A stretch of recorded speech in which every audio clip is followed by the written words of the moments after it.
ক্রীড়াঙ্গনে ঘটে যাওয়া সাপ্তাহিক ঘটনাগুলো নিয়ে ডিবিসি নিউজের সাপ্তাহিক আলোচনার আয়োজন ডিবিসি খেলার আড্ডায় আপনাদের স্বাগত জানাচ্ছি। আমি কনক মাহমুদ। দর্শক, যেমনটা শুনছিলেন, কাল থেকে শুরু হচ্ছে বাংলাদেশের ডাচ পরীক্ষা। কোথায়? সিলেটে। সেখানে 3টি টি20 ম্যাচ খেলবে, আর এই ম্যাচ দিয়েই কিন্তু বাংলাদেশ এশিয়া কাপের প্রস্তুতি নিবে। লক্ষ্যটা কিন্তু এরকমই। এছাড়া কিন্তু একটা নির্বাচনী ডামাডোল চলছে, শুধু বিসিবিতে নয়, ক্রিকেটারদের যে সংগঠন কোয়াব, সেখানেও কিন্তু একই অবস্থা। কে দাঁড়াচ্ছেন সভাপতি পদে ইতোমধ্যে নিশ্চিত হয়ে গিয়েছে, কে ইলেক্টেড হতে যাচ্ছেন, এগুলো নিয়ে অনেক প্রশ্ন রয়েছে। আমরা আজকে ডিবিসির খেলার আড্ডায় এই বিষয়গুলো নিয়ে আলোচনা করব। আর যেহেতু আলোচনা করতেই হবে, আলোচনা করার জন্য আলোচনার সবচেয়ে বেস্ট মানুষটা আমাদের সাথে আছেন। বাংলাদেশ ক্রিকেট দলের সাবেক অধিনায়ক খালেদ মাসুদ পাইলট আমাদের সাথে আছেন, যিনি আজকে আমাদেরকে শুধু এই যে প্রস্তুতিটা আসলে কতটুকু বাংলাদেশের জন্য পারফেক্ট হবে সেটা বলবেন। একই সাথে এই যে নির্বাচনী ডামাডোলটা চলছে, উনি কতটুকু ফিল করতে পারছেন সেটা নিয়ে আলোচনা করবেন। আমাদের সাথে আছেন নোমান মোহাম্মদ, জনপ্রিয় ক্রীড়া সাংবাদিক, যাকে আমরা প্রায় সময় সোশ্যাল মিডিয়ায় দেখে থাকি। সোশ্যাল মিডিয়ায় প্রায় সময় উনি একেবারে আলোচনায় থাকেন। আজকে উনিও আমাদের সাথে থাকবেন এই আলোচনাগুলো নিয়ে। আপনার দুজনকে স্বাগত আমাদের স্টুডিওতে।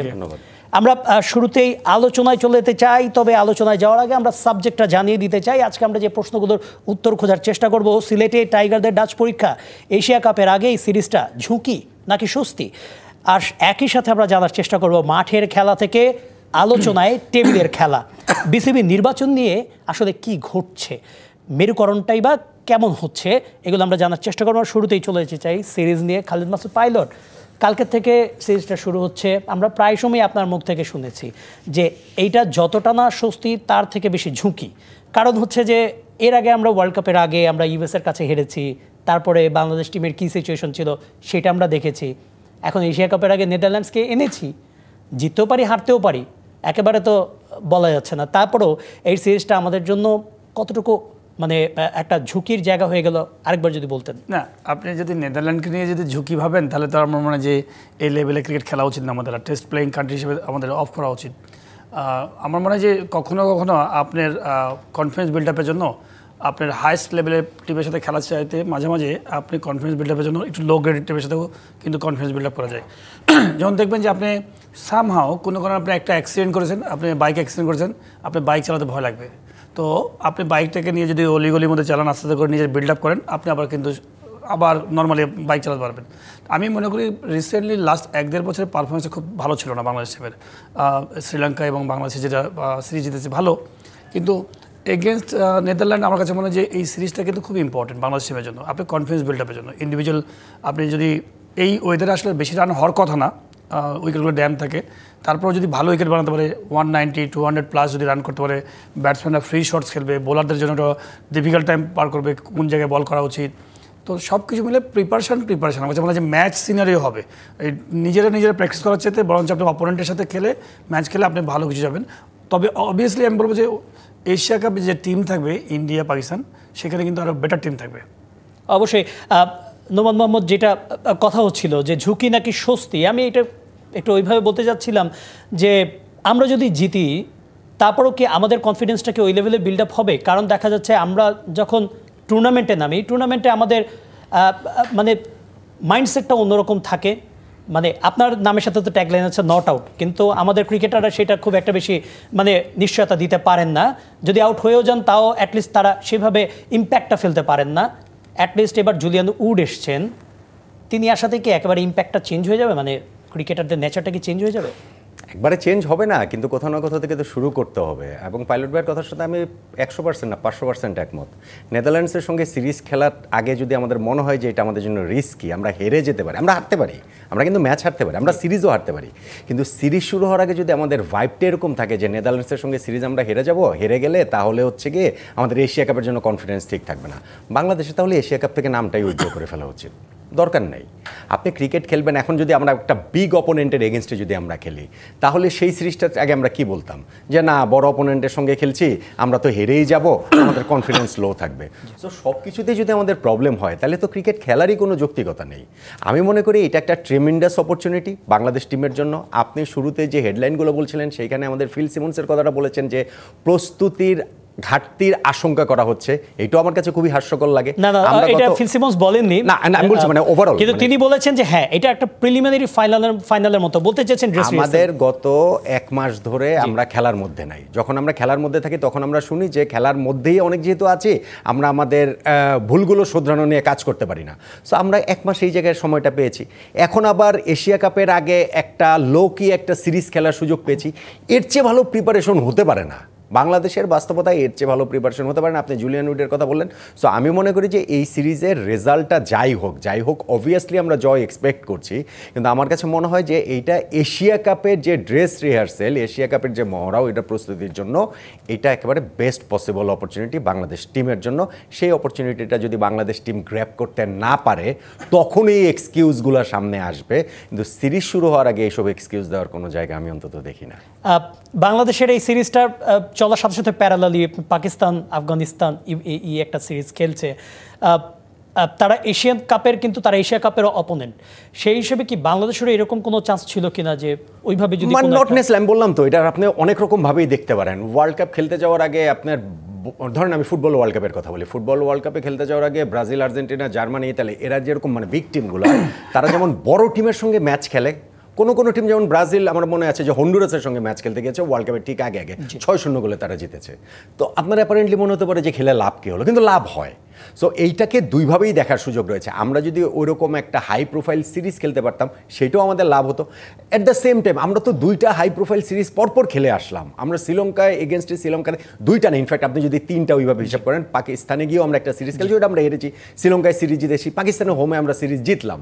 সো এখন নট নেসেসারিলি আমাদের এখানে অস্ট্রেলিয়া, ইংল্যান্ড, বাংলাদেশ মিলে একটা সিরিজ করতে হবে, বা সেই সিরিজ নিয়েই ওইটা করলেই আমাদের জন্য বেস্ট পসিবল প্রিপারেশন হতো, আমি সেটা মনে করি না। আমি মনে করি যে যথেষ্ট মানে প্রিপারেশনের দিক থেকে এক্সকিউজ দেওয়ার কোনো সুযোগ নেই। এখন বাংলাদেশ আসলে আমরা কতটা এক্সিকিউট করতে পারি মাঠে, সেটাই হচ্ছে গিয়ে আমাদের রেজাল্টটা ওইখানটাতেই চলে আসবে। অবশ্যই। খালেদ মাসুদ পাইলট, আপনি মানে এই এশিয়া কাপের আগে দলটাকে মানে কোথায় দেখছেন, কত দূর পর্যন্ত যেতে পারে? আমরা যখন ক্রিকেটারদের জিজ্ঞেস করা হয় তারা কিন্তু একটা কথা বলেন, আমরা ফাইনালে খেলার জন্য যাচ্ছি কিংবা চ্যাম্পিয়ন হওয়ার জন্য যাচ্ছি। হ্যাঁ, একটা লক্ষ্য নিয়ে তো যেতে হয়, এটা কি রিয়েলিস্টিক মনে হয় কিনা? এবারও কিন্তু জাকের আলী অনেক, তিনি একটা প্রেস কনফারেন্সে বলেছিলেন যে না আমরা তো চ্যাম্পিয়ন হওয়ার জন্যই যাচ্ছি, এটা কি আসলে কোনো রিয়েলিস্টিক কোনো টার্গেট কিনা, একটু যদি বলতেন। দেখেন, দুইটা জিনিস।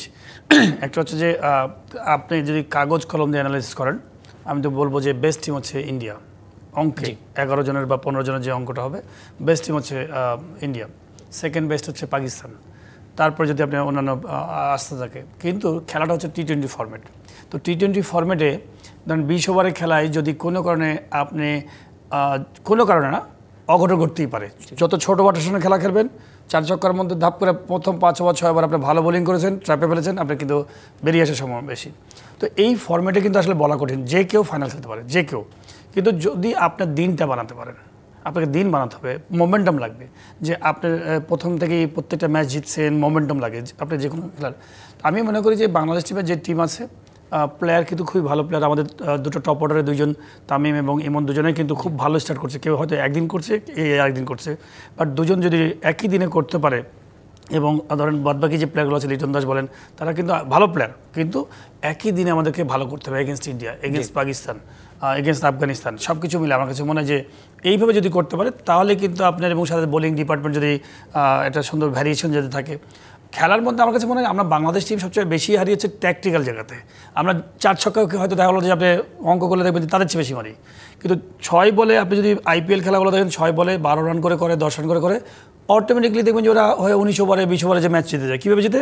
একটা হয়তো 6 মারলে একটা বলে, 5টা বলের মধ্যে আপনি 1-2 খেলছেন, আবার একটা বাজে বল, আবার একটা 4 মারলেন। তো এমনি কিন্তু আপনার হতেই থাকে।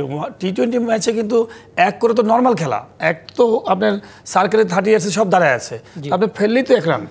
তো আমি যদি একটা 6 মারতে পারি, 6 বলের মধ্যে একটা 6 মারতে পারি, আর বাদ বাকি 5টা বলে যদি কোনোভাবে যদি 1-1 করি, ওর মধ্যে আবার একটা ব্যাট বল থাকে, তো এই অঙ্কতে আমরা ভালো করতে পারি না আমার কাছে মনে হয়। আমি 4 ছক্কা মারলাম, 2টা মারার পরে বলে আউট হয়ে গেলাম, নেক্সট ব্যাটসম্যান আসলো, তাকেও তো বল দেখতে হবে, তাকেও তো উইকেটে একটু অ্যাডজাস্ট করতে হবে, সেও হয়তো এরকম খেলতে যে আবার সে আউট।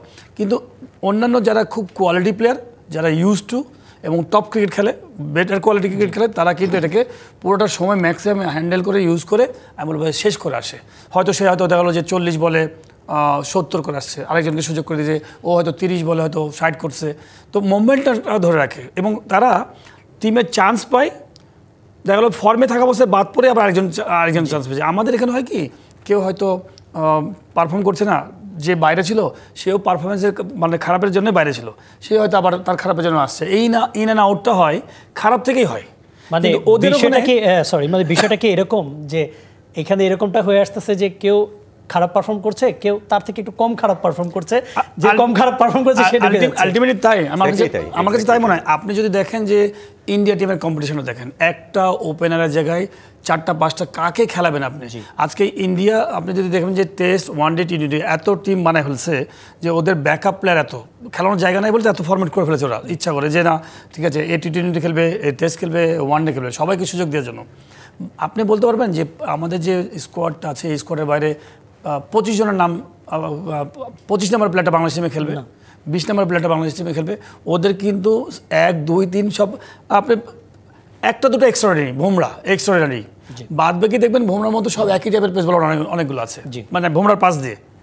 তো এই যে কম্পিটিশন, ওখানে সিলেকশন করা হচ্ছে, চুল পড়ে যাবে। আমাদের এখানে আমি মনে হয় যে আমি আমার অনুধাবন, বাংলাদেশ টিমের টিম সিলেকশন করা যতই আমরা সমালোচনা করি সোশ্যাল মিডিয়াতে, আপনি খুব বেশি 17 থেকে 15 করবেন, হয়তো একটাকে নিয়ে নড়াচড়া হয়, দুটাকে নিয়ে নড়াচড়া হয়, কিন্তু আপনি জানেনই এটাই হবে টিম। আমি জানি আমি কি না 100% ট্রু। আমাদের এখানে পারফর্মার আসলে খুবই কম এবং আমাদের ওই জিনিসটা যেহেতু হচ্ছে যে তুলনামূলক কম খারাপ, আপনি যেটা বললেন যে কে বেশি ভালো সেটা না, কে কম খারাপ সেই হিসেবে টিমে আসেন। ভাই আপনি ভারতের কথা পাইলট ভাই বললেন, ভারত টিমে শ্রেয়াস আইয়ারকে তারা 15-এ রাখে নাই, তারা যশস্বী জয়সওয়ালকে 15-এ রাখে নাই। মানে আমরা প্লেয়ারদের ক্যালিবারটা বোঝেন, আমরা আমাদের 20 নম্বর প্লেয়ার কে হবে, পাইলট ভাই বলছেন 25 নম্বর প্লেয়ার কে হবে, আপনি বলতে পারবেন না ভারতের 45 নম্বর প্লেয়ার কে হবে, আপনি এখানে বসে বলে দিতে পারবেন। এত player, that doesn't guarantee success যে ভারত যে তার মানে নামবে খেলবে চ্যাম্পিয়ন হবে বিষয়টা সেটা না, কিন্তু আমি বলছি যে তাদের ক্রিকেটের ভিড়টা এত মজবুত, আমাদের কিন্তু বিষয়টা মোটেই সেরকম না।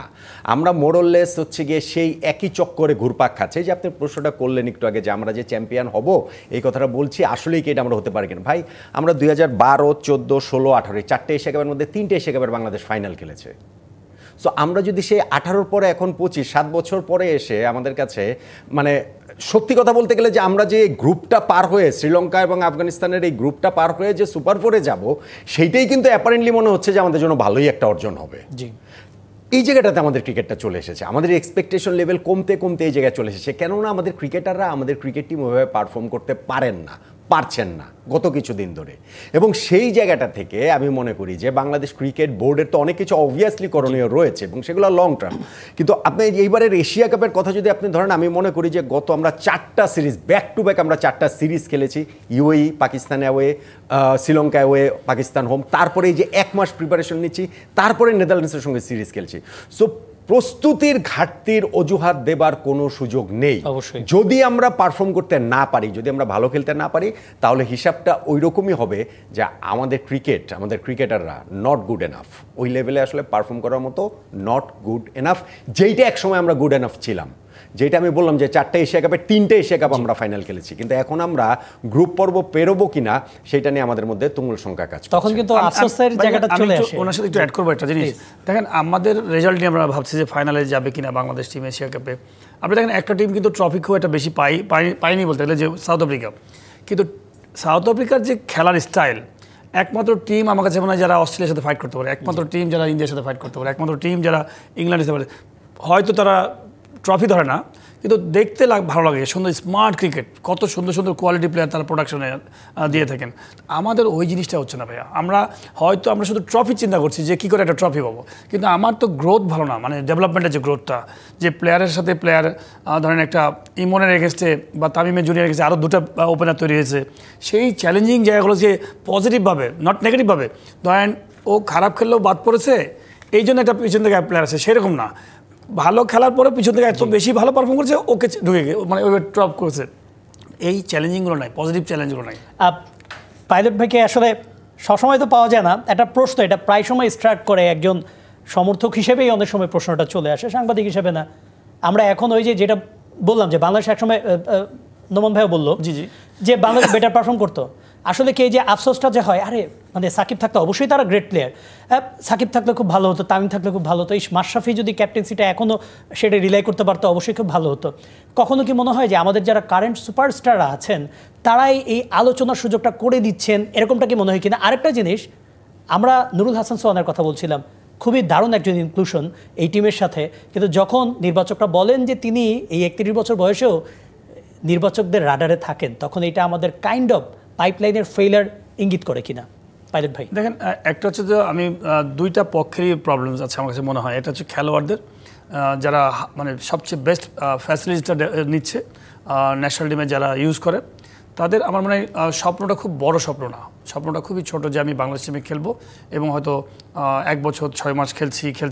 কিন্তু আমার মনে হয় তারা ওই ড্রিমটা দেখে না যে রোহিত শর্মা কি হার্ডওয়ার্ক করে ওখানে যাচ্ছে, আমি এবি ডিভিলিয়ার্স হতে পারি কিনা, আমি নিজের কিছু ন্যাচারাল শর্টস তৈরি করবো। দেখেন অনেক খেলোয়াড় শর্টস দেখলে বোঝা যায় যে আমি ওই 2 বছর আগেও যা খেলতো ওই 2 বছর পরেও একই, কোনো ইমপ্রুভমেন্ট নাই। 5 বছর আগে যা দেখেছেন 5 বছর পরেও একই জায়গা। আপনি যদি দেখেন, আমি একটা প্লেয়ার যে আমাদের যে পেস বোলার অলরাউন্ডার সাইফুদ্দিন, না সাকিব, তানজিম সাকিব, এই প্লেয়ার লেগ স্পিনার, তো এদেরকে কিন্তু আপনি চোখ বন্ধ আপনি অলরাউন্ডার বানাতে পারবেন, ব্যাটসম্যান অলরাউন্ডার। আপনি 2 বছর আগে যেহেতু ডেবিউ হয়েছে, 2 বছর পরে তার কী ইম্প্রুভমেন্ট, সে কি 8 নম্বর থেকে কি এখন 7 নম্বরে ঢুকতে পারলো কিনা, 6 নম্বরে আসতে পারলো কিনা। একটা হচ্ছে প্লেয়ারদেরও চ্যালেঞ্জ যে আমি নিজেকে উপরে নিতে পারছি না। ওয়াসিম আকরাম বোলার হিসেবে ঢুকেছে, অলরাউন্ডার হয়ে বেরিয়েছে। তো অনেক দেশে এরকম প্লেয়ার বোলার হিসেবে ঢুকেছে, অলরাউন্ডার হয়ে বেরিয়েছে। সেকেন্ড হচ্ছে আপনার আমাদের যে কালচার, ক্রিকেট কালচার, এটা আমাদের ম্যানেজমেন্ট আমরা নষ্ট করেছি। সেটা হচ্ছে যে আপনি যদি ক্রিকেটের কোয়ালিটি ডেভেলপ না করেন, আমি বাঘে বাঘে যদি না খেলা হয়, বাঘ বিড়ালের সাথে খেলছে, তো বাঘের তো ইম্প্রুভ হবে না, বিড়ালের হয়তো হতে পারে। আপনি যদি মারামারি দেন বাঘ এবং বিড়াল, তো ধরেন সাপোজ আমাদের ঢাকা লিগ, বিপিএলের যে কোয়ালিটি, এই লিগগুলো যখন খেলা হয় বাঘ বিড়ালে খেলা হয়, তো ধরেন আপনার মানই তো ভালো না। তো আর সেই সময়ে ইন্ডিয়ান প্লেয়াররা খেলছে বেস্ট কোয়ালিটির, ধরেন আপনি ওয়ার্ল্ড কাপের পরে ইন্ডিয়া খেলছে আইপিএল, তো ওরা যে 15-16টা ম্যাচ খেলবে, সে বেস্ট এনভায়রনমেন্টে খেলবে এবং কোয়ালিটি ক্রিকেট খেলবে। তো আপনি ওই লেভেলেই সে থাকছে।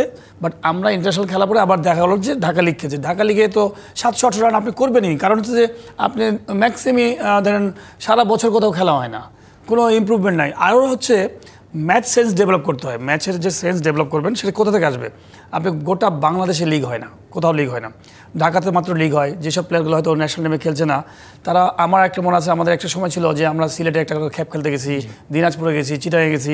এই যে আপনি একা একটা টাকা নিয়ে খেলছেন, ওই জেলাতে খেলতে গেছেন লিগটা, আপনার বিশাল বড় প্রেশার, বিকজ আপনার সমস্ত অফিসিয়াল আপনার দিকে তাকায় আছে, এই রান করলে ম্যাচ জিতবো। এই যে আপনি একটা শিখছেন যে আমি কি করে ওর মধ্যে একাই আমি ম্যাচটা জিতে নিয়ে আসবো, ছোট প্রেশার হতে পারে। এই ছোট ছোট জিনিসগুলোই কিন্তু আপনাকে বড় করবে। তো এই জিনিসগুলো এনভায়রনমেন্ট আমাদের নাই, আমার কাছে মনে হয়। অবশ্যই মানে পাইলট ভাই যেটা বোঝাতে চাইলেন, এটা অবশ্যই ক্রিকেটারদের মাঝে মাঝে দায়িত্বটা নিতে হবে। আদৌ নেবেন কিনা সেই বিষয় নিয়ে আরও আলোচনা আছে। একটা বিরতি নিতে হচ্ছে, বিরতি থেকে ফিরে এই টিম নিয়ে আমরা কথা বলবো। সাথে ওই যে বললাম নির্বাচনী একটা ব্যাপার স্যাপার চলছে, বিসিবিতে একই সাথে কোয়াবে, সেগুলো নিয়ে আলোচনা করবো, সাথেই থাকুন। বিরতির পর আবারও ফিরে এলাম ডিবিসি নিউজের খেলার আড্ডায়। আমি কথা বলছিলাম ক্রিকেট নিয়ে, আপনাদের সাথে আছে আমি কনক মাহমুদ। আমাদের সাথে স্টুডিওতে আছেন জাতীয় দলের সাবেক অধিনায়ক খালিদ মাসুদ পাইলট, সাথে আছেন not out Noman, that means Noman Mohammad. আমরা কথা বলছিলাম ক্রিকেট নিয়ে। এই যে ডাচ যে সিরিজটা, সেটা নিয়ে আমরা কথা খুব একটা বেশি বলবো না, কারণ আমাদের যারা ক্রিকেটার আছেন জাতীয় দল, তারাও চান যে এই সিরিজটাতে খুব একটা বেশি কথা না বলি, আমরা প্রস্তুতির মধ্যেই থাকি। সো আমরা এশিয়া কাপ নিয়ে কথা বলছিলাম, সেখানে একটা প্রশ্ন করেছিলাম পাইলট ভাইকে, সেই একই প্রশ্নটা আমি নোমান ভাইকে করতে যাচ্ছিলাম যে আসলে আমাদের যে সিস্টেমটা বলা হয় যে অনেক সময় কর্মকর্তারা বলেন যে না, যারা বোর্ডের বাইরে থাকেন তারা ওই সময় বলেন আমাদের পাইপলাইনে প্লেয়ার নেই, পাইপলাইন নিয়ে কাজ হচ্ছে না। ওনারা যখন বোর্ডে আসেন তখন ওনারা এবার এটা ডিফেন্ড করেন, না পাইপলাইনে তো প্লেয়ার আছে কিন্তু দায়িত্ব নেওয়ার মতো প্লেয়ার নেই। তো সেক্ষেত্রে আমরা এখনও নুরুল হাসান সোহানকে চিন্তাভাবনা করছি। অবশ্যই তিনি ডিজার্ভিং একজন পার্সন, তিনি এসছেন, তারকে আরেকটু আগে তার উপর ভরসা করাটা উচিত ছিল না, এটা একটা জিনিস। আর একটা জিনিস হচ্ছে যে আমাদের মানে উনি আসার পরে আমাদের মিডল কিংবা লোয়ার মিডল অর্ডারে যে দায়িত্ব নিয়ে খেলাটা, একটা দুইটা পার্টনারশিপ বিল্ড আপ করাটা টপ অর্ডারের পরে মিডল লোয়ার মিডল অর্ডারে, সেটা কতটুকু আমাদের জন্য মানে হবে এবার? দেখুন কনক, আপনি যখন পাইপলাইনের কথা বলবেন, পাইপলাইনের কথাটা মানে কি আমাদের পরবর্তী জেনারেশন তো না, মানে ন্যাশনাল টিমের পরের জায়গাগুলো আমাদের প্রিপারেশন রয়েছে কিনা, রিপ্লেসমেন্ট প্লেয়ারগুলো, কেউ যদি ইনজুরি হয়, কেউ যদি আউট অফ ফর্ম হয়, কেউ যদি অসুস্থ হয়, ওই জায়গাগুলো আমাদের রিপ্লেসমেন্ট আছে কিনা যথেষ্ট ভালো। এখন আমাদের ন্যাশনাল টিমের যেই 11 জন খেলেন বা যেই 15 জন স্কোয়াডে থাকেন তারাও কিন্তু যথেষ্ট ভালো নন। মানে আমরা সবসময় পাইপলাইন বলি, অ্যাজ ইফ যে আমাদের মূল স্কোয়াড খুব ভালো, অসাধারণ, কিন্তু আমাদের পাইপলাইন নেই। আমাদের মূল স্কোয়াডও তো খুব ভালো না। সো এইটা বাংলাদেশ ক্রিকেটের এবং এই সমস্যার সমাধান আপনাকে যদি পাইলট ভাইকে কালকে বোর্ড প্রেসিডেন্ট করলে, আমাদের বুলবুল ভাই হয়েছে না, বুলবুল এই সমস্যার সমাধান করতে পারবেন? আপনি এটা ওভারনেট করতে পারবেন না। বুলবুল ভাই তো বলেছে যদি উনি টেস্ট খেলার সুযোগ পান তাহলে পারবেন, টি-20 খেলার সুযোগ এক্স্যাক্টলি তাই। আপনি সেটা বুলবুল ভাই না, এটা যে কেউ যদি হোক, এটা তারা যদি অনেস্টলি যদি তারা চেষ্টা করে এবং তাদের যদি ওই ভিশনটা থাকে তাহলে তারা পারবেন। লেটস সে পাপন ভাই পারতেন, মানে আপনি যদি ভাবে চিন্তা করেন, কারণ তিনি 12 বছর সময় পেয়েছিলেন, খুবই স্ট্রং একটা পাইপলাইন তিনি তৈরি করে যাওয়াটা উচিত ছিল। কিন্তু আমি এখন বুলবুল ভাই 3 মাস হয়েছে, ফারুক ভাই 9 মাস ছিলেন, আমি তাদের কাছ থেকে বলতে পারি না যে আপনারা পাইপলাইন তৈরি করে দেন। এইটা হয় না, এইভাবে ক্রিকেট ওয়ার্কআউট করে না। তারা তো চায়না করে ফেলতো। এক্স্যাক্টলি তাই। আপনি যদি ওইভাবে হতো তাহলে তো হচ্ছে যে চায়নাই করে ফেলতো, তাহলে হচ্ছে কি আমেরিকা করে ফেলতো, যাদের টাকা আছে তারাই করে ফেলতো। এইভাবে হয় না। সো আমাদের ওইটার জন্য প্রপার ভিশন নিয়ে প্রপার আমাদের ইনভেস্টমেন্ট থাকতে হবে, প্রপার প্ল্যানিং থাকতে হবে। এগুলো শুধু মুখে মুখে যদি আমরা থাকে, এই আপনার সঙ্গে 5 বছর আগে টকশোতে আলোচনা করেছি, জি, যদি এগুলো না থাকে 5 বছর পরে টকশোতে ওই সেম আলোচনাই করবো যে আমাদের পাইপলাইন আছে কিনা, পাইপলাইন ফাটা কিনা, আমাদের এখান থেকে প্লেয়ার আসছে কি আসছে না। আর সোহানের যে কথাটা আপনি বলেছেন, সোহানের মাঝখানের যে 3 বছর তিনি টি-20 ফরম্যাটে ছিলেন না, এর মধ্যে একটা বড় সময় তিনি ইনজুরিতে ছিলেন, এটা একটা ব্যাপার। আর আরেকটা ব্যাপার হচ্ছে সোহানের কিন্তু টি-20তে তার পারফরমেন্স কিন্তু খুব ভালো না। আমরা এই জায়গাটাতে একটা ভুল করি। সোহান অনেক বেশি ইম্প্রোভাইজিং শট খেলেন, তো আমাদের কাছে মনে হয় যে সোহান টি-20 জন্য পারফেক্ট প্লেয়ার, নট নেসেসারিলি। গত বছর শুধুমাত্র আমাদের যে এনসিএল টি-20টা হয়েছে, অ্যাপার্ট ফ্রম দ্যাট আপনি গত 3-4টা বিপিএলের স্ট্যাট নেন, আপনি দেখবেন সোহান কিন্তু খুব ভালো করে নাই। সো টি-20-র জন্য তিনি কতটা কার্যকর হবেন সেইটা নিয়ে আমার মধ্যে একটা কোয়েশ্চেন মার্ক রয়েছে। আর আমাদের ন্যাশনাল টিমের মিডল অর্ডার বইলেই কিছু নাই বেসিক্যালি। আমাদের ন্যাশনাল টিমের সোহানকে এখানেও তো ব্লিপু ভাই বলেছেন যে জাকের এলে অনেকের ব্যাকআপ হিসেবে নেওয়া হচ্ছে। অনেকও তো মিডল অর্ডার ব্যাটসম্যান না, তিনি তো হচ্ছে গিয়ে lower middle order finisher role play করেন। অনেক বলেন, আপনি শামীম পাটোয়ারি বলেন, এবং তাদের বিকল্প হিসাবে অনেকের বিকল্প হিসেবে নেওয়া হয়েছে সোহানের কথাটা বলছেন আপনি। সো মিডল অর্ডার আপনি নাম্বার 4, নাম্বার 5 এই যে 2টা পজিশনে আপনি অ্যাপার্ট ফ্রম তাওহিদ হৃদয় একটা প্লেয়ারও নাই। এবং আমাদের এটা গত 4 সিরিজ ধরে আমরা এই জিনিসের ভিতর দিয়ে যাচ্ছি। এই জায়গাটাতে আমাদের তাওহিদ হৃদয়ের সাথে আমরা মেহেদি মিরাজকে ট্রাই করেছি, শেখ মাহেদিকে আমরা ট্রাই করেছি, অনিককে ট্রাই করেছি, শামীম পাটোয়ারিকে ট্রাই করেছি। সো মিডল অর্ডার, ফোকলা মিডল অর্ডার নিয়ে কিন্তু আমরা খেলছি। এখন সাকিব আল হাসান একটা কথা কিছুদিন আগে বলেছিলেন, আমি একটা ইয়েতে দেখেছিলাম যে টি-20 ক্রিকেটে মিডল অর্ডারের খুব একটা গুরুত্ব নেই, মিডল অর্ডার বলে কিছু নাই। আমিও তার সাথে এটার সাথে আমি এগ্রি করি না। ডেফিনেটলি প্রত্যেকটা ভাই 120 বলের খেলা, আপনি 120টা বলই তো মারবেন না, তাহলে তো আপনি 10 বলে অল আউট হয়ে যাবেন। সো ওই নাম্বার 4, নাম্বার 5 একটা সার্টেন রোল থাকে, এবং ওই জায়গাটাতে আমাদের একটা হিউজ ল্যাকিংস রয়ে গেছে। নোমান ভাই বলছিলেন 120টা বলই তো মারবেন না। জুলিয়ান উড এসেছেন। জুলিয়ান উড, আপনি একজন technical person, being x cricketer, আপনি কি মনে করেন যে জুলিয়ান উড শিক্ষাটা আসলে কি দিয়েছেন? 120টা বলে কি মারার তিনি দীক্ষাটা দিলেন? তার আগে কি আমাদের ক্রিকেটাররা পারতেন না বিগ হিটিং করাটা? কারণ তারা তো করেছেন। উনি কি নতুন টোটকাটা দিয়েছে, আর সেটা আমাদের ক্রিকেটাররা কতটুকু নিতে পেরেছেন আপনার যেটা মনে হয়? 2টা জিনিস, একটা হচ্ছে যে অবশ্যই আমাদের এই ছোটো ছোটো জিনিসগুলো, স্কিলগুলো ডেভেলপ করতে হবে। বাট ইন্টারমিডিয়েট ছেলেকে যদি আপনি পিএইচডি করান, একটু ডিফিকাল্ট হয়ে যায় আমার কাছে মনে হয়। আমি প্রথমে কিন্তু আনসারটা দিয়েছি, 4 ছক্কা কিন্তু আমরা মারতে পারি। আপনি দেখবেন তো কোন প্লেয়ারটা আমাদের ছক্কা গ্যালারিতে মারতে পারে না? ছক্কা মারতে পারি, 4ও মারতে পারি। প্রবলেমটা হচ্ছে আমাদের ট্যাকটিক্যাল জায়গা। বাট এটা হেল্প করবে, অবশ্যই আরও সহজ হবে। উনি নিশ্চয়ই এটা নিয়ে গবেষণা করেন জুলিয়ান। আমার কাছে মনে হয় যে আরও সহজ করে কীভাবে 6 মারা যায়, যেটা হয়তো মিস টাইমিং হয় সেটাকে কি সুন্দরভাবে টাইমিং করে বাইর করা। শিক্ষার তো শেষ নাই, বাট খেলোয়াড়রা বলতে পারবে আমরা কতক্ষণ এখান থেকে বেশি কিছু পেলাম। খুব বেশি এমন না যে জুলিয়ান আসছে বলে যে এশিয়া কাপে এক্সট্রাঅর্ডিনারি কিছু হবে, তা না। এগুলো ছোটো ছোটো শিক্ষা, আপনাকে ছোটো ছোটো জিনিস থেকে আপনাকে ইমপ্রুভ করবে। বাট আমি মনে করি যে আমাদের ট্যাকটিক্যাল জায়গাগুলোতে আমাদের খুব ইমপ্রুভ করা উচিত, যেটা খুব বেশি মিস করি আমরা, আমার কাছে মনে হয়। আর এটা বোর্ডের ব্যাপারে বলছিলেন একটু আগে যে ইয়েটা, আমি বলবো যে দেখেন, আপনাদের দুজনের জন্য, নোমান ভাইয়ের জন্য হবে ভালো, আপনার জন্য ভালো হবে। আমাদের এই যে যখন মেয়র বা এমপি ইলেকশন হয়, তখন কিন্তু ওই এমপিকে নিয়ে এটা 4 জনকে নিয়ে আপনার হয়, কি বলে মিটিং, মানে উনি প্রস্তাবনা কি করবেন 5 বছর জন্য। আমি আপনাদের কাছে রিকোয়েস্ট করবো, যারা যারা নেক্সট ক্যান্ডিডেট হবেন, আসবেন, তাদেরকে থেকে ইন্টারভিউ নিয়ে একটা, যে নোমান ভাই খুব ভালো করতে পারবেন, যে পরবর্তী সময় যদি ক্রিকেট বোর্ডে আসেন আপনি কী কী করবেন, এবং হয় মার্কেটিং, নয় ক্রিকেট ডেভেলপমেন্ট, বা কোন গ্রাউন্ডস বা ফ্যাসিলিটিস কী কী করবেন, এই নলেজটা নিয়ে আমার কাছে মনে হয় যে আমাদের তো বিগত 30 বছর ধরে দেখছি মানুষ আসছে যাচ্ছে, কিন্তু দিন শেষে আমরা কি রেজাল্ট পেয়েছি? এই যে ক্রিকেটে যে আমরা বলছি শুধু খেলোয়াড়দেরকে দোষ দিচ্ছি, মানে প্লেয়ারদেরকে দোষ দিচ্ছি, তো আপনি যদি এত শুধু দোষই দেন, আর কারো কি দোষ নাই? আমাদের সিস্টেমের কি দোষ নাই? দেখি না সিস্টেমটাতে মানে কিছু চেঞ্জ করা যায় কিনা। আমরা ইলেকশনের ব্যাপারে একটু পরে আসতে চেয়েছিলাম, পাইলট ভাই যেহেতু আমাদেরকে গ্রিন সিগন্যালটা দিলে যে না ঠিক আছে ইলেকশন নিয়ে এখনই কথা বলতে হবে, তাহলে এখনই কথা বলে ফেলি। মানে নোমান ভাই, আমি পাইলট ভাইয়ের কাছে কিন্তু ঠিক কথা বলছি না ভাই। হ্যাঁ, আপনি যেটা বলেছেন একদম ঠিক আছে যে আপনি ধরেন, আপনি সাপোজ আমাকে, আমি কিন্তু কাউকে ছোট করে বলছি না, এটা হচ্ছে cricket board, Bangladesh cricket board, Bangladesh cricket ডেভেলপমেন্টের জন্য কাজ করে। জি, এখন আমাকে যদি বলেন যে মেডিকেল, যে কোনো একটা মেডিকেলের যদি বলেন ঢাকা মেডিকেলের ডাইরেক্টরের জন্য, আমি তো নিজে থেকেই যাব না, বিকজ আমার ওই নলেজই নাই। সেকেন্ড হচ্ছে আমাকে যে নিয়োগ করবেন যদি পুশও করেন খুব জোর করে, আমি বলবো ভাই আমি 1 বছর আগে পড়ালেখা করবো, মেডিকেল নিয়ে পড়ালেখা করবো, সমস্ত কিছু জানবো, মেডিকেল কীভাবে চলে না করে, তারপরে আমি অ্যাপ্লাই করবো, তার জীবনেও যাবো না।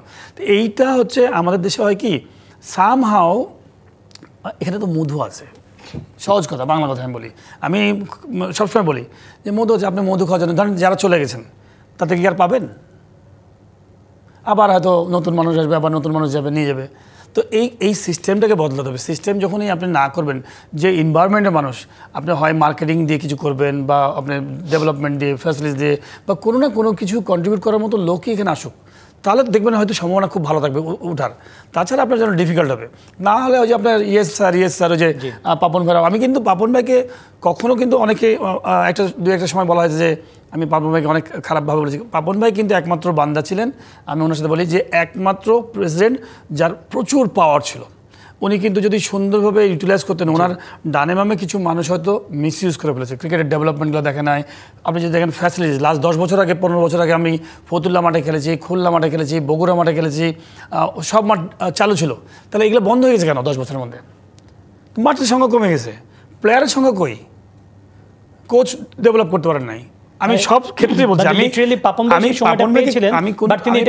ছোট করছি না, কিন্তু পাপন ভাই একমাত্র বান্দা যে বাংলাদেশের, উনি কিন্তু পলিটিক্যালি পাওয়ারফুল ছিলেন।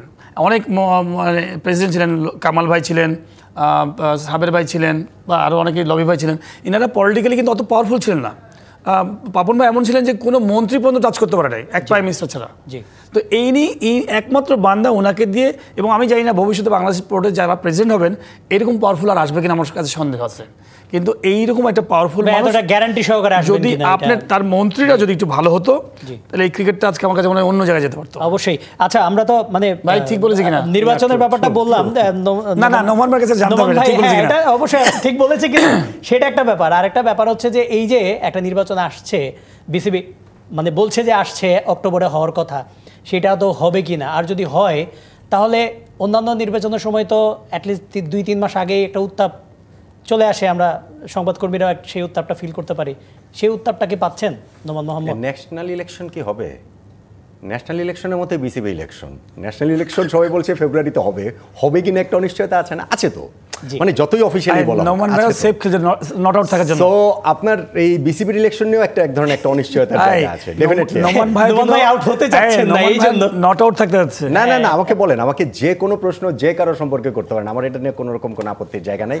কারো সম্পর্কে বলতে পারবো না বা বলার বার আছে, আমরা কিন্তু কাউকে কষ্ট দেই না, সিস্টেমকে বলছি। সিস্টেমটা সেইটা তো ঠিকই আছে। আমাদের যে বাংলাদেশ ক্রিকেট বোর্ড, আমরা পাপন ভাইয়ের কথা বারবার কেন বলছি, পাপন ভাই ক্রিকেটের জন্য অনেক ভালো কাজ করেছেন, এইটা নিয়ে কোনো ডাউট নাই। কিন্তু পাইলট ভাই যেটা বলেন সেটাও ট্রু। পাপন ভাই ওয়াজ সো পাওয়ারফুল, সেটা শুধু ক্রিকেট বোর্ড প্রেসিডেন্ট হিসাবে না, তিনি যদি চাইতেন, তিনি যে চান নাই বিষয়টা কিন্তু তা না। প্রবলেমটা হচ্ছে কি যে তিনি তো ক্রিকেটের লোক না। পাপন ভাই কিন্তু ধরেন এখন আমাদের ফারুক ভাই ছিলেন, তারপরে এখন আমাদের বুলবুল ভাই আছেন, তাদের যদি ওই পাওয়ারটা থাকতো, পাপন ভাইয়ের চাওয়ার জায়গাটাতে কিন্তু আমার কোনো ইয়ে ছিল না। কিন্তু তার চারপাশের লোকজন কতটুকু চাওয়াতে হবে, কত বছর পরে ক্রিকেটকে কোথায় দেখতে আমরা তৈরি করতে পারি, ওই জিনিসটা তৈরি করতে পারি। কেউ হয়তো চেষ্টা করেছেন, তারা হয়তো বা পাপন ভাইয়ের থেকে দূরে চলে গেছে, তারা পারেন নাই। সো এই প্রবলেমের জায়গায় কিন্তু সেই জিনিসটাতে আপনার ছিল, কোনো ভীষণ ছিল না। আমরা এই বিসিবি নির্বাচন নিয়ে আমরা আরো কথা বলবো, যেহেতু মানে আলোচনাটা ওইদিকেই যাচ্ছে। আমাদের আরেকটা বিরতি নিচ্ছে। দর্শক, আমরা কথা বলছিলাম, আমরা আলোচনাটা আসলে নির্বাচনী, যে ক্রিকেটের নির্বাচনী সেদিকেই যাচ্ছে, যেহেতু সামনে একটা নির্বাচন আছে, আমরা জানতে পেরেছি, আমরা শুনতে পাচ্ছি, সেটা নিয়ে অনেক আলোচনা হচ্ছে। সেই আলোচনাগুলো নিয়ে আমরা একটু খোলাসা হব, আমরা কথা বলবো। আমাদের সাথে থাকুন, আরেকটা বিরতি নিয়ে ফিরছি আমরা। বিরতির পর আবারও ফিরে এলাম ডিবিসি নিউজের খেলার আড্ডায়। আমরা কথা বলছিলাম ক্রিকেট নিয়ে, আপনাদের সাথে আছে আমি কনক মাহমুদ। আমাদের সাথে স্টুডিওতে আছেন খালেদ মাসুদ পাইলট এবং নোমান মোহাম্মদ। আমরা কথা বলছিলাম এই যে নির্বাচনী যে ডামাডোলটা আছে সেটা নিয়ে কথা বলছিলাম। নির্বাচনী আলোচনায় যাওয়ার আগে এখন যেহেতু একটা মানে সব জায়গায় আলোচনা চলছে, খালেদ মাসুদ পাইলট আমি আপনাকে জিজ্ঞেস করতে যাচ্ছি যে আপনার আসলে নির্বাচনে আসার আমি এখন ব্যাটিংয়ে যাচ্ছি না, আমি চাচ্ছি যে নোমান ভাই ব্যাটিং করুক। না তারপরেও মানে এরকম কোনো ইচ্ছা আছে থাকে তো আমি তো আর ইলেকশন করব না, আমার ইলেকশন করার কোনো অপশনও নেই। এইটাই তো মানে অপশন তো আপনার আছে, এই জন্য আপনাকে প্রশ্ন করছি। মানে আমাকে কোশ্চেনটা কি হয়েছে, মানে আপনার কি মানে এইবারে ইলেকশনে বিসিবিতে ইলেকশন করার কোনো রকম পরিকল্পনা আছে কিনা, যদি থাকে তাহলে আসলে আপনি কেমন দেখছেন এখন পর্যন্ত আলোচনাগুলো, আর যদি না থাকে তাহলে কেন পরিকল্পনাটা নেই? ফার্স্ট হচ্ছে আমি বলবো যে হ্যাঁ ইচ্ছা আছে, যদি পরিবেশ সুন্দর থাকে, মনে হয় যে না সুন্দর জায়গা আছে, তাহলে অবশ্যই যাবো। দেখেন আমার কোনো দিনই বোর্ডে আসার ইচ্ছা ছিল না, কখনো ইচ্ছা ছিল না, কিন্তু ইচ্ছা কেন হয়েছে জানেন, যে আজ থেকে ধরেন আমরা যখন খেলাধুলা শুরু মানে 97, 2000 সাল, 2004-05 যখন খেলা চলছে, আমাদের গ্রোথটা কিন্তু এরকম উঠছিল। একটা সময় এসে আমরা দাম করে এখানে থেকে গেছি। তো আমার কাছে মনে হয় আফগানিস্তান টিম কত ইমপ্রুভ করেছে, আমাদের অবকাঠামো ডেভেলপ করছে না, ফ্যাসিলিটিস ডেভেলপ করছে না, ক্রিকেট ডেভেলপ করছে না। তো আপনি একজন এই কর্মী হিসেবে ধরেন আমি সাপোজ মানুষের কাছ থেকে ভালোবাসা পেয়েছি, ফাইন্যান্সিয়ালি সলভেন্সি খেলাধুলো করে, তো আমি অনেক কিছু দিয়েছি আমাকে দেশ। তো মনে হয় যে না আমাদের ব্রেনটাতে একটু লাগানো উচিত। তো আমি যদি না চেষ্টা করি তো তা হবে না, এই জন্যই চেষ্টা করা। আমার কোনো স্বার্থ নাই যে ধরেন যদি ক্রিকেটটা যদি আজকে এইখানে যেত, যে ইন্ডিয়া যেমন খেলছে তার কাছাকাছি সেকেন্ড টিমের মতো, বা পাকিস্তান যেমন খেলছে তার কাছাকাছি এটা বাংলাদেশ টিম অনেক ইমপ্রুভ করে গেছে, সলিড ইমপ্রুভ করে গেছে, দরকারই না থ্যাংক ইউ দিতাম, বিকজ হচ্ছে যে এত ইমপ্রুভ হয়েছে সবাইকে যেতে হবে ক্রিকেটে, তা তো না। স্টিভও তো ক্রিকেটে যায়নি, অনেক বড় বড় খেলোয়াড় আছে ওয়ার্ল্ডের, তারা সবাই তো ক্রিকেটে কাজ করে না। খেলাধুলা শেষ, রিটায়ারমেন্ট, আপনি আপনার লাইফ নিয়ে আপনি চিন্তা করবেন যে কী করবেন না করবেন, সেটা আপনার পার্সোনাল, আপনার অনেক অপশন আছে, তো যেতেই হবে এমন কোনো ইয়ে নেই। কিন্তু যখন দেখবেন যে আপনি যে ইন্ডাস্ট্রিতে কাজ করেছেন, যে ইন্ডাস্ট্রি থেকে আপনি সাকসেস পেয়েছেন, ওই ইন্ডাস্ট্রি ইমপ্রুভ করছে না, তখন কি মনে হয় যে না একটু হলো যুদ্ধ করে এখানে আপনাকে আসতে হবে, কষ্ট করতে হবে, এবং ওটাকে কি ঠেলে উপরে ওঠানো যায় কিনা। না হলে মানুষই তো বলবে আপনাকে দুদিন পর যে ভাই আপনারা তো ট্রাই করেন নাই, আপনারা তো অন্যায় করেছেন, আপনারা খেলে পালিয়ে গেছেন, খেলে চলে গেছেন। তো আমার কাছে আমার মনে হয় দায়িত্ব থেকেই আমি মনে করি যে ইচ্ছা আছে যদি পরিবেশ ভালো থাকে। সাম্প্রতিক সময়ে আমিদুল ইসলাম বুলবুল তিনি একটা কথা বলেছেন, বিভিন্ন সময় নিজের ইচ্ছাটা প্রকাশ করেছেন, তিনি টি-20তে খেলতে এসেছেন, কিন্তু যদি আম্পায়ার চায় তাহলে তিনি মানে টেস্ট খেলার মতো একটা সিচুয়েশনে থাকবেন, তিনি টেস্ট খেলতে চান, তবে তার জন্য যদি মানে আম্পায়ার মানে হচ্ছে যে সরকারের উচ্চ পর্যায়ে থেকে যদি চায় তাহলে তিনি সেই রিস্কটুকু নেবেন। এই ঘোষণাটা আপনার কাছে কেমন লেগেছে? কারণ হ্যাঁ তিনি কাজ করছেন অবশ্যই, কিন্তু তারপরেও ওনার মধ্যে একজন এক্স ক্রিকেটার কিংবা এক্স ক্যাপ্টেন, তিনি আসলে নির্বাচনী লড়াইটাতে যেতে চাচ্ছেন না এখনই, তিনি ওইভাবে কাজ করতে, এটা কি ওনার জন্য আসলে কি ভালো হবে কি না? দেখেন আমি প্রথমে বলবো যে এই 3 মাস বা 4 মাসের জন্য ক্রিকেটে কেউ চেঞ্জ করতে পারবে না, এটা কারও ক্ষমতা নাই। আপনি যদি ব্রায়ান লারাকে পর্যন্ত নিয়ে আসেন বা টেন্ডুলকারকে বাংলাদেশে নিয়ে আসেন, কোনো চেঞ্জ করতে পারবেন না। বাট যে কোনো মানুষকে যদি দেন, বুলবুল ভাই ব্যক্তিগত ব্যাপার, যদি আম্পায়ার যদি আউট না দেয় তাহলে উনি আরও ব্যাটিং করতে চাই, সেটা বুলবুলের ব্যক্তিগত ব্যাপার। আমি মনে করি যে ব্যক্তি এখানে আসুক না কেন তাকে একটু লম্বা সময় জন্য দিতে হবে, বিকজ আপনি যে জায়গায় আছেন সেই জায়গায় কিন্তু আপনি অনেক পিছায় গেছেন। আমি বললাম তো যে আপনি কতগুলো মাঠ আপনার অব্যবহৃত হয়ে গেছে, মানে ব্যবহারই হচ্ছে না, কতগুলা জায়গা লিগ হয় না, তো সব কিছুই কিন্তু আপনার মানে খুবই মানে একদম আবর্জনা হয়ে গেছে। এটাকে চালু করতে হলে আপনি প্রজেক্টের মধ্যে চিন্তা করতে হবে যে নেক্সট 2 বছরের মধ্যে, 3 বছরের মধ্যে, 5 বছরের মধ্যে কোথায় যাব। একটা প্রেসিডেন্ট কেউ পারবে না যে 3 মাস 6 মাসের জন্য, যেই আসুক তাকে লম্বা সময়ের জন্য আসতে হবে। এই ক্ষেত্রে কি মানে ইলেকশনটা কিছুটা হলো বাধাগ্রস্ত হবে না? মানে যে ইলেকশনের কথা বলা হচ্ছে আলটিমেটলি কি ওইদিকে যাচ্ছে না? মানে আম্পায়ার কি, আমি আসলে এই জিনিসটা বুঝি নাই। না উনি আমাকে ওইভাবে কোশ্চেন করেছেন আম্পায়ার না, মানে বুলবুল ভাই বলেছেন যে যদি সরকারের উচ্চ পর্যায়ে থেকে চায়, ক্রীড়া মন্ত্রণালয় আছে যে যেইভাবে কিনা বুলবুল ভাই ক্রীড়া মন্ত্রণালয়ের উপদেষ্টা আসিফ মাহমুদ সজীব ভুঁইয়া, উনি ভালো বলতে পারবে। হ্যাঁ রাইট জি। আচ্ছা এখন যদি আমি বলি প্রসেসটা, আমার কাছে প্রসেসটা খুব স্মুথ মনে হচ্ছে না, টু বি ভেরি ফ্র্যাঙ্ক। ধরেন জিনিসটা যদি এরকমই হয়, বুলবুল ভাই যখন এসেছেন বলেছেন আমি টি-20 ইনিংস খেলবো, সার্টেনলি আমি 3 মাসের জন্য থাকবো, এবং উনি এই মাসেও একটা ইন্টারভিউ দিয়েছেন, কালের কণ্ঠে একটা ইন্টারভিউতে তিনি বলেছেন যে এইসব কথাবার্তা যারা ছড়াচ্ছে তারা ক্রিকেটের ভালো চায় না, তারা ক্রিকেটের শত্রু, আমি অজানা শত্রুর খপ্পরে পড়েছি। সো এখন তিনি ক্রিকেট বোর্ডের ইন্টারপ্রিটেশনটা হচ্ছে যে আমি নির্বাচন করব না কিন্তু আমি থাকতে পারি। আবার নারায়ণগঞ্জে কিন্তু উনি এই ইন্টারভিউটা দিয়েছিলেন যে আমি নির্বাচন করব না কিন্তু থাকতে পারি, কিন্তু আপনার পারসেপশনটা কিন্তু ঠিক না। মানে জিনিসটা তো ক্লিয়ার, আপনি নির্বাচন করেন কি না করেন বোর্ড প্রেসিডেন্ট হিসেবে আপনি থাকবেন। যখন এই জিনিসটা হয় এরকম যে আমার যুব ক্রীড়া মন্ত্রণালয়ের উপদেষ্টা আমাকে চাইছেন বলে আমি এসেছিলাম, তিনি চাইলে আমি থাকবো, তো যুব ক্রীড়া মন্ত্রণালয়ের উপদেষ্টা যদি তার পদে না থাকেন তাহলে কি হবে? দেন এগেন আমি ন্যাশনাল ইলেকশনের কথা বলছি, তাহলে কি হবে? তাহলে কি ক্রিকেট বোর্ড ভেঙে যাবে? সো আমি মনে করি যে এই জিনিসটা বুলবুল ভাইয়ের আসলে খোলাসা করা উচিত। বুলবুল ভাইয়ের আসলে ওপেনলি কোনো অসুবিধা নাই, তো বুলবুল ভাই নির্বাচন করলে কোনো প্রবলেম নেই, ভালো কাজ করছেন। এখন পর্যন্ত তিনি যেই কাজ করেছেন সেটা ট্রিমেন্ডাস কাজ করেছেন। যদি এখানে ধরেন লেটসে ফারুক ভাই যদি আবার ইলেকশন করতে চান, তামিম ইকবাল ইলেকশন করতে চান বলে আমরা শুনি, আমার কথা হচ্ছে কি যে জিনিসটা ওপেন হয়ে যাওয়া উচিত। অক্টোবরে ইলেকশন, আজকে আমরা আগস্ট মাসের 29 তারিখে কথা বলছি স্যার, মানে বেসিক্যালি 1-1.5 মাস বাকি রয়েছে আপনি ইলেকশনের, কোথাও তো আমি কোনো কিছু দেখতে পাচ্ছি না। সো আপনি যদি এখানে এনে জাস্ট খালি বসিয়ে দেন জাস্ট কয়েকটা পদ দিয়ে, আমার কাছে মনে হয় যে সেইটা ওভারঅল দেশের ক্রিকেটের জন্য ভালো বার্তা বহন করবে না। আমরা মানে ক্রিকেটীয় রেটরিকে আমরা ভালো ভালো কথা বলতে পারি, বড় বড় কথা বলতে পারি যে তারা 4 বছরের জন্য সময় পাবে, তারা অনেক কিছু করবে, ভালো কিছু করবে, বাট আমার কাছে মনে হয় যে এই প্রসেসের মধ্যে দিয়ে যদি যায়, ইন দ্যাট কেস আসলে আমাদের ক্রিকেটটা বা ক্রিকেট বোর্ড হচ্ছে খুব ভালোভাবে রান করবে। অবশ্যই আমরা একেবারে শেষ পর্যায়ে আছি, আমি আর একটা কোশ্চেন অ্যান্সার দিব।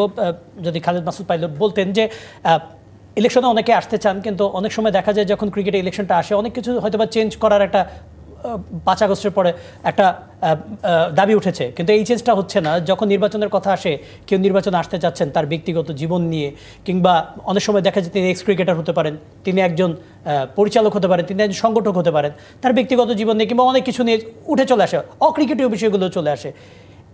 এইভাবে কি অনেকে আসতে চান না, কিংবা এই জিনিসটাকে আসলে খুব বেশি পজিটিভ কিংবা মানে নেগেটিভ আপনি যদি বলতেন একটু? না, আমার মনে হয় দেখেন, এক ব্যক্তিগত ব্যাপার আলাদা জায়গা, আর আমার প্রফেশনাল লাইফ আলাদা, আমার কাছে মনে হয়। দেন কয়েকদিন আগে আমাকে একজন বলছেন যে ভাই ওই স্টেডিয়ামের পাশে বিল্ডিংয়ের উপর থেকে নাকি জুয়া খেলা হয়, মানে ওই যে ফিক্সিং ওইরকম খেলা হয়।